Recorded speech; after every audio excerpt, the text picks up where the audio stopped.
ఉన్న బంగారాన్ని విడిపించి ఆ రోజు ఆన్లైన్ రేటుకే మేము కొంటాం. Sharma gold company. నమస్తే వ్యూయర్స్. ఇవాళ నేను ఒక కొత్త టాపిక్ చేయబోతున్నాను. ఇంతకు ముందు ఎప్పుడు ఇలాంటి టాపిక్ నేను మాట్లాడలేదు. నాకు కొంచెం ఇంట్రెస్టింగ్గా కూడా ఉంది. లూనార్ ఎక్లిప్స్, చంద్రగ్రహణం ఈ సెప్టెంబర్ 18న జరగబోతుంది. 2024 సెప్టెంబర్ 18న. ప్రతి గ్రహణంకి ఒక విశిష్టత ఉంటుందా? ఇప్పుడు రాబోయే గ్రహణం వల్ల మానవాళి పైన పడబోయే ప్రభావాలు ఎలా ఉంటాయి? ఇవాళ మనం అడిగి తెలుసుకుందాం. కృష్ణమాచార్యులు గారు ఇవాళ మనతో ఉన్నారు స్టూడియోలో. వారిని అడిగి తెలుసుకుందాం. నమస్తే అండి. జై వీరబ్రహ్మజీ. నమస్కారం తల్లి. లూనార్ ఎక్లిప్స్, చంద్రగ్రహణం అంటే ఇంతకుముందు నేను ఎప్పుడు ఇది మాట్లాడలేదు. ప్రతి గ్రహణానికి ఒక విశిష్టత ఉండి ఆ గ్రహణం వల్ల డైరెక్ట్ ఇంపాక్ట్, అది చెడా మంచా అనేది. గ్రహణం అంటే నార్మల్గా చెడు ప్రభావాలే అంటారు. అవి డైరెక్ట్గా జనాల మీద, ప్రజల మీద ఉంటుందా? 21వ శతాబ్దంలో మనం ఉన్నాం. అత్యాధునిక సాంకేతిక పరిజ్ఞానంతో కూడినటువంటి వ్యవస్థలన్నీ మన చుట్టూ ఉన్నాయి. కానీ ఇంకా ఏమిటి మూఢ విశ్వాసాలు అన్నటువంటి ఆలోచనలు కూడా జనబాహుళ్యంలో మనకు కలుగుతూ ఉంటాయి. గ్రహణ సంబంధమైనటువంటి స్థితిగతి అంటే ఏమిటి? దీనికి సంబంధించినటువంటి సైంటిఫిక్ రీజన్స్ మనం చూద్దాం. ఒక మనిషి శ్వాస వ్యవస్థ, రెస్పిరేషన్ సిస్టమ్, ఆ శ్వాసించేటువంటి విధానాన్ని బట్టి వీళ్ళు మెయిలా ఫిమేలా డిసైడ్ చేసేటువంటి వ్యవస్థను శ్వాస వ్యవస్థ అంటారు. యోగంలో కూడా, యోగ వాసిష్ఠంలో కూడా ఒక మనిషికి సంబంధించినటువంటి లింగ నిర్ధారణ జరిగేది కూడా శ్వాస నుంచి. ఈ విషయం మీకు ఆశ్చర్యం కలిగించవచ్చు. ఎవరైనా వ్యక్తి శ్వాసిస్తూ ఉన్నటువంటి సందర్భంలో అతడికి సంబంధించినటువంటి ఉదర వితానం, పొట్ట భాగానికి సంబంధించిన సంకోచ సడలికలు వస్తూ ఉంటే వాళ్ళు మెయిల్. ఎవరి శ్వాస వ్యవస్థలోనైనా పక్కటెముకలు సంకోచ సడలికలు ఇస్తూ ఉంటే వాళ్ళు ఫిమేల్. ఇది మనిషికి సంబంధించినటువంటి శరీర నిర్మాణ సంబంధమైనటువంటి స్థితి. దీనికి గ్రహణానికి ఏమిటి సంబంధం? Coming to the point. ఎప్పుడైనా విశ్వంలో ఉన్నటువంటి చైతన్య శక్తి 100కు 100% ఈ భూమి మీదకి ప్రవహిస్తూ ఉంటే అది అత్యంత సాధారణమైనటువంటి సమయం. మరి పౌర్ణమి, అమావాస్య అన్నటువంటి తిథులు వైదికమైనటువంటి పద్ధతిలో మూఢ విశ్వాసాలు అనుకుంటే, సైంటిఫిక్ రీజన్స్లో సముద్రాలకు సంబంధించినటువంటి ఆటుపోట్ల విషయంలో తేడాలు ఎందుకు వస్తున్నాయి? పగటికి రాజు సూర్య భగవానుడు అంటాం, రే రాజుగా చంద్రుడిని చెప్తూ ఉంటాం. ఫోటోసింథసిస్ అనేటువంటి ప్రక్రియ కిరణజన్య సంయోగ క్రియ. కార్బన్ డైఆక్సైడ్ని ఉపయోగించుకుంటూ, నీటిని ఉపయోగించుకుంటూ, మొక్కలు క్లోరోఫిల్ని ఉపయోగించుకుంటూ, ఎలాగైతే ప్రపంచంలో ఉన్నటువంటి విశ్వ మానవాళి కాదు, ఈ 84 లక్షల చరాచర జీవకోటికి అందించగలిగినటువంటి పరిస్థితి ఫోటోసింథసిస్ గురించి మనకు తెలుసు. గ్రహణ సంబంధమైనటువంటి స్థితిగతుల్లో విశ్వ చైతన్య శక్తి అన్నటువంటిది 100% నుండి 20%, 30%, 10% పడిపోతుంది. వెంటనే ఈ విశ్వ చైతన్య శక్తి తగ్గిపోవటం వల్ల 84 లక్షల చరాచర జీవకోటికి సంబంధించినటువంటి అన్ని రకాలైనటువంటి విభాగాల మీద దీని యొక్క ప్రభావం ఉంటుంది. ఇట్స్ కాల్డ్ స్ట్రెస్ అనుకుందాం, ఒత్తిడి అనుకుందాం. ప్రెగ్నెంట్ లేడీస్ ఉన్నారు, సాధారణమైనటువంటి సమయాల్లో వాళ్ళు బాగానే ఉంటారు. వాళ్ళకు సంబంధించిన ఆహారం, వాళ్ళకు సంబంధించినటువంటి శ్వాస వ్యవస్థ, వాళ్ళకు సంబంధించినటువంటి అనాటమీ, శరీరంలో జరుగుతున్నటువంటి జీవక్రియలు వాళ్ళ గర్భస్థ శిశువు మీద పడుతూ ఉంటాయి. గ్రహణ ముర్రి అనేటువంటి విషయాన్ని మీరు చూస్తుంటారు. అవును, ఎందుకని సార్ అది ఎలా సైంటిఫిక్ ఎలా పాసిబుల్? అంటే చాలా మంది బయటకు వచ్చి ప్రూవ్ కూడా చేశారు గ్రహణం వల్ల ఏం అవ్వదు అన్నట్టు. సాధారణంగా ఏర్పడేటువంటి అన్ని గ్రహణాల వల్ల ఏమీ జరగకపోవచ్చు, కానీ ఓజోను పొర క్షీణించిందని, ఆల్ట్రావైలెట్ కిరణాలన్నీ భూమి మీద నిట్ట నిలువుగా పడుతున్నాయని, క్లోరోఫోరో కార్బన్స్ అన్ని ఎక్కువయ్యాయని సైంటిఫిక్ రీజన్స్ తో ఎలా చెప్పగలుగుతున్నాం మనం? అవి నిట్ట నిలువుగా భూమి మీదకి రావటం వల్ల విశ్వ మానవాళికి ఇబ్బంది ఉందని మనమే చెప్తున్నాం కదా, డిటెక్ట్ చేస్తున్నారు. చెప్తున్నాం కదా. మరి అదే సైంటిఫిక్ రీజన్స్ తో గ్రహణ సంబంధమైనటువంటి సందర్భంలో విశ్వ చైతన్య శక్తి తక్కువగా ఉన్నటువంటి సందర్భంలో జీవన క్రియల మీద, మనం తీసుకునేటువంటి శ్వాసక్రియ దగ్గర నుంచి ప్రతి పనిలో కూడా మనం చేయాల్సినటువంటి పని ఎక్కువ అయిపోవటం వల్ల ఒత్తిడి అవుతుంది. సో రిప్రొడక్షన్ సిస్టమ్కి మనం వెళ్ళినప్పుడు, పిండోత్పత్తి జరుగుతూ ఉన్నప్పుడు, ఒక జీవి తనను పోలినటువంటి మరో జీవిని ఉత్పత్తి చేస్తున్నటువంటి సందర్భంలో ఈ స్ట్రెస్ మరింతగా ఎక్కువగా ఉంటుంది. కాబట్టి గర్భస్థ శిశువును మోస్తూ ఉన్నటువంటి వాళ్ళు ఈ గ్రహణానికి దూరంగా ఉండాలి, దీన్ని చూడకూడదను, కాస్త కొన్ని రకాలైనటువంటి స్థితిగతుల్లో వీటిని పాటించమని చెప్పారు. అంటే ఇవి పాటించడం వల్లే అన్నీ అయిపోతాయని కాదు. ఏదైనా సమస్య రాకమునిపే, ప్రమాదం జరగకమునిపే నివారణ తీసుకోవటం అన్నటువంటిది ఇది. ఒకవేళ పాటించే వాళ్ళు ఉన్నారు, పాటించనిటువంటి వాళ్ళు ఉన్నారు. మరి 21వ శతాబ్దంలో అత్యాధునిక సాంకేతిక పరిజ్ఞానంతో కూడినటువంటి వ్యవస్థలతో ఉన్నటువంటి మనం ఎన్ని గంటలకి ఈ గ్రహణం ఏర్పడుతుంది, ఎన్ని గంటలకి ఈ గ్రహణం అన్నటువంటిది ముగిస్తుంది, ఈరోజు నాసాను ఇస్రోను ఖగోళానికి సంబంధించినటువంటి వేరే వ్యవస్థ చెప్తుంది. కానీ 100 సంవత్సరాల క్రితం విద్యుత్ లేనటువంటి కాలంలో, చెప్పగలిగాం. కరెంటు దీపాలు లేనటువంటి కాలంలో ఎప్పుడు పౌర్ణమి వస్తుంది, ఎప్పుడు అమావాస్య ఏర్పడబోతుంది, ఎప్పుడు గ్రహణాలు ఏర్పడతాయో కూడా చెప్పగలిగినటువంటి ఈ ఖగోళ శాస్త్రవేత్తలను మించినటువంటి ప్రభావం ఆ గణితాలు వేయగలిగినటువంటి సిద్ధాంతులు శతాబ్ది పంచాంగాల రూపంలో ఎప్పుడో చెప్పారు. సో 100 సంవత్సరాల క్రితమే ఈరోజు ఏర్పడేటువంటి పౌర్ణమిని, ఈరోజు ఏర్పడేటువంటి అమావాస్యని, ఈరోజు ఏర్పడేటువంటి గ్రహణాన్ని మనం మెజర్ చేస్తున్నామంటే సనాతనమైనటువంటి ధర్మంలో మీరు అనుకుంటున్నటువంటి అత్యాధునిక సాంకేతిక పరిజ్ఞానంతో కూడినటువంటి వ్యవస్థ అనుకోండి, మ్యాథమెటిక్స్ అనుకోండి, స్టాట్స్ అనుకోండి, మరొకటి అనుకోండి, వీటికంటే విభిన్నమైనటువంటి వేదగణితం మన దగ్గర ఎప్పుడు ఉంది. అలాగే ప్రతి గ్రహణం అనేది ఒకదానితో ఒకదానికి సంబంధం ఉండదు తీవ్రతలో కానీ. ఇప్పుడు వచ్చే గ్రహణం 18వ తారీఖున వచ్చే గ్రహణం ఎలా ఉండబోతుంది? 18వ తారీఖు సెప్టెంబర్ మాసం 2024 బుధవారం పౌర్ణమితో కూడినటువంటి చంద్రగ్రహణం. పౌర్ణమితో కూడిన చంద్రగ్రహణం అంటే పౌర్ణమి అంటేనే చంద్రుడికి సంబంధించింది. అమావాస్య రోజు వస్తే సూర్యగ్రహణం, పౌర్ణమి రోజు వస్తే అది చంద్రగ్రహణం. జనరల్ గా గ్రహణాలు ఆ రెండే ఉంటాయి. ఈ చంద్రగ్రహణానికి ఉన్నటువంటి స్థితిగతి ఏంటంటే ఇది భారతదేశంలో కనిపించే అవకాశం లేదు. సో భారతదేశంలో కనిపించదు కాబట్టి ఎవరు కూడా ఎటువంటి నివారణోపాయాలు తీసుకున్నా తీసుకోకపోయినా వాటి వల్ల వచ్చేటువంటి విపత్తులు ఏవి లేవు.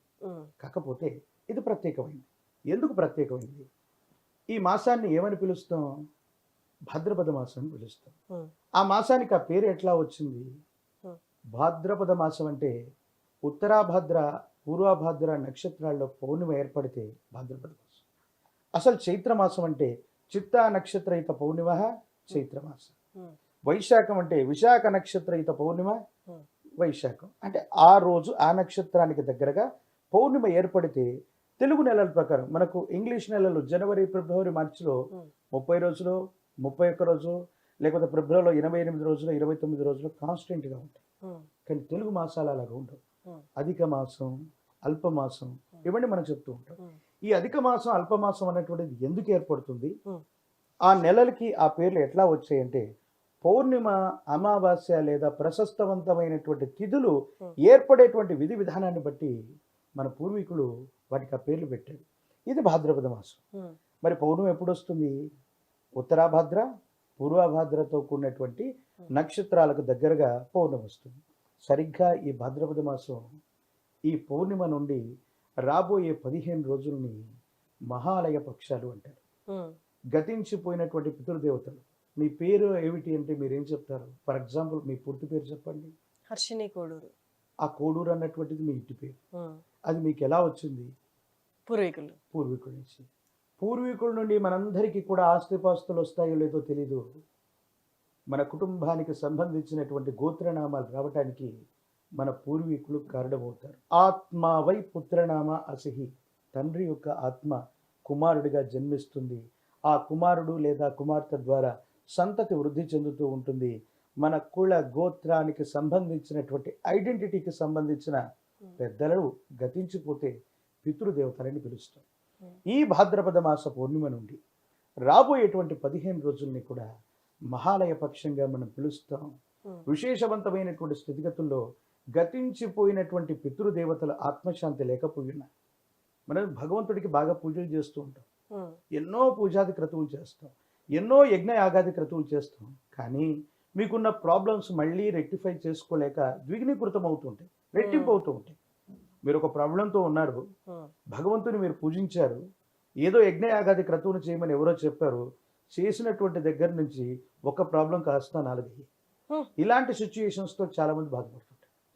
భగవంతుని పూజించటం వల్ల, భగవంతుని పూజించకపోవడం వల్ల వాళ్ళు పగబట్టు, వాళ్ళు అనేక రకాలైనటువంటి పరిస్థితుల్లో మన మీద ఆ ప్రభావాన్ని చూపెట్టరు. దేవుడు పగబట్టడు కదా. అసలు పగబడితే దేవుడు ఎందుకు అవుతాడు? భగవత్ తత్వం అంటే అర్థం ఏంటి? 84 లక్షల చరాచర జీవకోటిలో ప్రతిదాన్ని తన బిడ్డగా చూడగలిగిన లక్షణం దేవతా స్వరూపం. పుణ్యాత్ముల్ని అందరినీ బిడ్డగా చూస్తారు. దేవతా స్వరూపం. కానీ మనకొచ్చే కష్టాలకి, మనకొచ్చే కర్మలకి, మనకొచ్చే ఇబ్బందులకి భగవంతుడికి సంబంధం లేదు. ప్రకృతి దీని మూలం. ఇట్ మీన్స్ మీరు వరికి సంబంధించినటువంటి వడ్లు విసిరారు, శనగ ముక్కలు రావట్లేదుగా. సో మనం చేసినటువంటి కర్మ ఫలితాలను బట్టి మంచో చెడో, కంఫర్ట్సో, ఇబ్బందులు, కష్టాలు మన దైనందిన జీవితంలో వస్తాయి. కానీ భగవంతుడికి వీటికి సంబంధం లేదు. కేవలం పూజాది క్రతువులు చేయనంత మాత్రం చేతనం, మొక్కులు చెల్లించని మాత్రం చేతనం మర్చిపోవటం వల్ల భగవంతుడు దేవతా స్వరూపం మీ మీద పగబట్టాం. కానీ గతించిపోయినటువంటి మీ తల్లిదండ్రులు, వాళ్ళకి మీరు సరిగ్గా శుశ్రూషలు చేయక, వాళ్ళని మీరు సరిగ్గా చూసుకోక, ఏ కారణం వల్ల అంతిమ సంస్కారాలు సరిగ్గా జరగక, పూర్వీకులైనటువంటి గతించిపోయినటువంటి వ్యక్తులు ఎవరైనా, తాతయ్య గారు అవ్వచ్చు, పూర్వీకులు అవ్వచ్చు, ఎవరైనా అవ్వచ్చు, వాళ్ళ ఆత్మశాంతి లేకపోతే సనాతనమైనటువంటి భారతావనిలో మాత్రమే పునర్జన్మలకు సంబంధించినటువంటి అంశాల గురించి మనం చెప్తాం. పుట్టిన ప్రతి జీవి మరణిస్తుందని, మరణించిన ప్రతి వారు కూడా మళ్ళీ పుడతారని, ఈ పునర్జన్మలకు సంబంధించినటువంటి ఈ థియరీ, ఈ ఫిలాసఫీ మన సనాతనమైనటువంటి ధర్మంలో ఉంది. మిగతా శాస్త్రాలు, పాశ్చాత్య శాస్త్రవేత్తలు, చార్లెస్ డార్విన్ లాంటి వాళ్ళు కూడా జీవ పరిణామ సిద్ధాంతాన్ని తీసుకుంటే సనాతన భారత సంస్కృతిని, అందులో ఉన్నటువంటి విభిన్నమైనటువంటి స్థితిగతులను వాళ్ళు చూస్తారు. ఈ ఉన్నటువంటి ఈ పౌర్ణిమ నుండి రాబోయేటువంటి అమావాస్య వరకు ఉన్నటువంటి ఈ 15 రోజులు పితృ సంబంధమైనటువంటి గడియలు. వీటిని మహాలయ పక్షాలుగా చెప్తారు. గతించిపోయినటువంటి పితృదేవతల్ని ఒకసారి ఆరాధించండి. అవకాశం ఉంటే వాళ్ళు బ్రతికున్నప్పుడు మనం చూసుకోకపోయి ఉంటే పశ్చాత్తాప భావనతో వాళ్ళని ప్రేయర్ చేయండి.